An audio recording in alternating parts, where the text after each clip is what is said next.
Hi, everybody, and welcome to our new podcast, What is Critical Theory? My name is Dr. Tristan Cabello, and I'm the Associate Director for the Master of Liberal Arts at the Johns Hopkins University, and also teach a core course entitled Critical Theory every year. Now, the course is very popular among our students in the MLA program, but every year, current and prospective students are asking me the same questions. What is critical theory, and how can this help me? There's no easy answer to that. I know how critical theory has helped me and my career and my research, but everybody thinks differently. Everybody has different opinions about critical theory.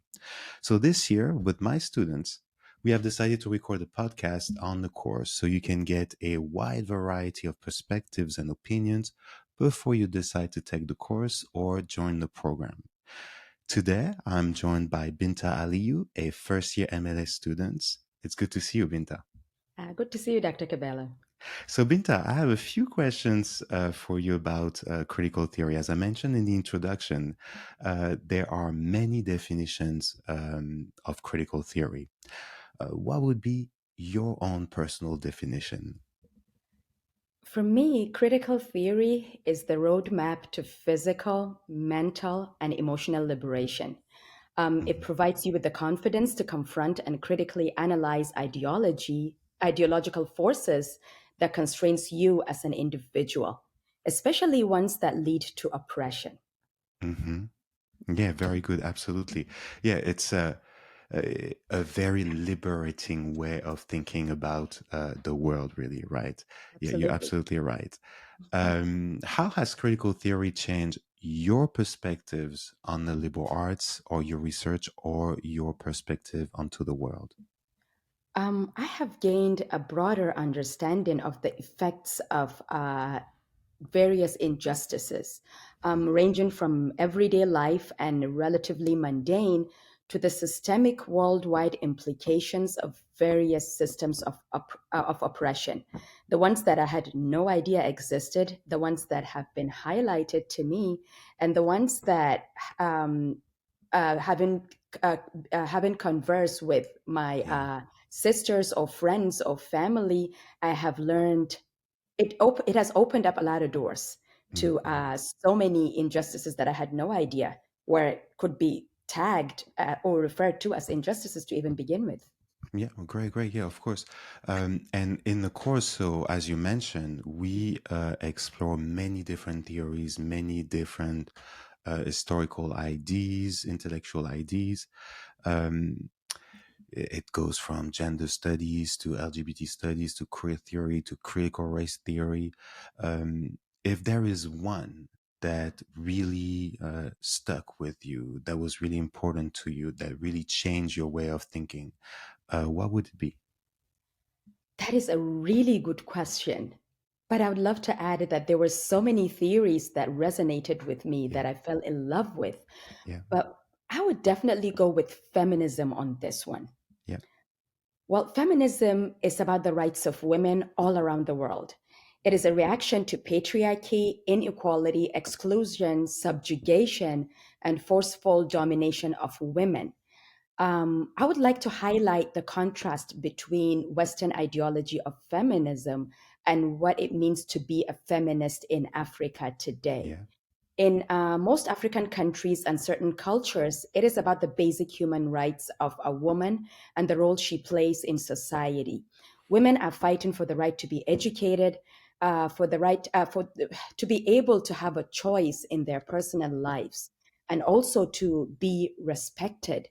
And it's really difficult in, just like I mentioned, in African cultures and probably Middle Eastern and Asian cultures. yeah, And one thing I would like to add is when you mention feminism, it is not anti-male.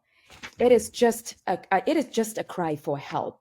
yeah, Women just want to be respected. yeah, They want to be provided for. They want to be protected, and they want to be listened to.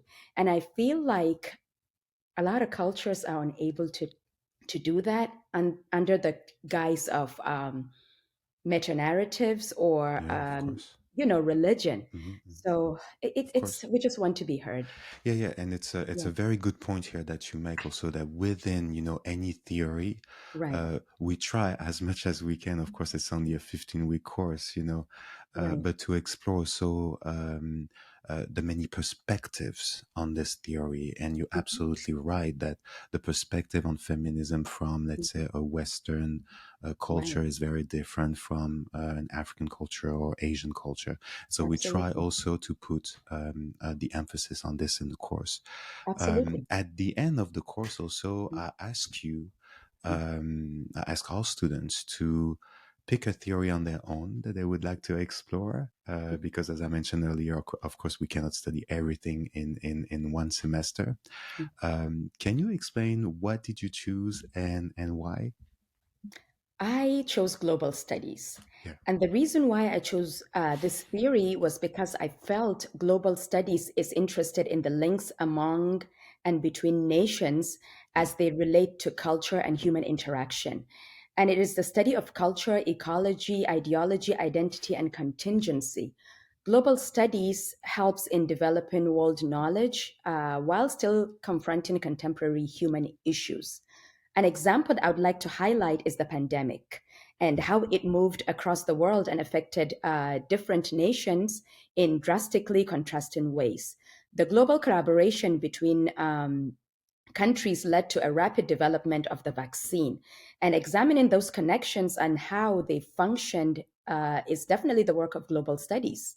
We were Mhm. able to understand a lot more from different perspectives. Yeah, yeah, yeah, absolutely. Yeah, very good Yeah. point. Yeah, absolutely. Uh, to summarize, why do you think it's important to study critical theory? Wow.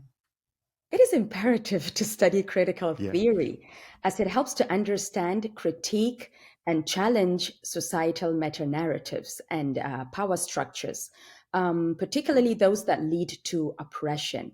We live in a society where these systems of oppression are functioning all around us.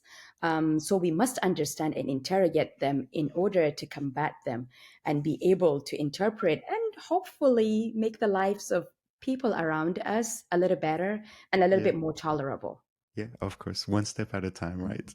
I Yeah. know. So, Binta, thank you so much for taking the time to speak with me today. I'm sure that this conversation is very enlightening to our students and to Absolutely. everybody who is watching and listening. Stay tuned for our next episode. It is coming in 2 weeks from now. Thank you, Binta, and see you all soon. Bye. Thank you so much, Dr. Cabello. Thanks for having me. Thank you.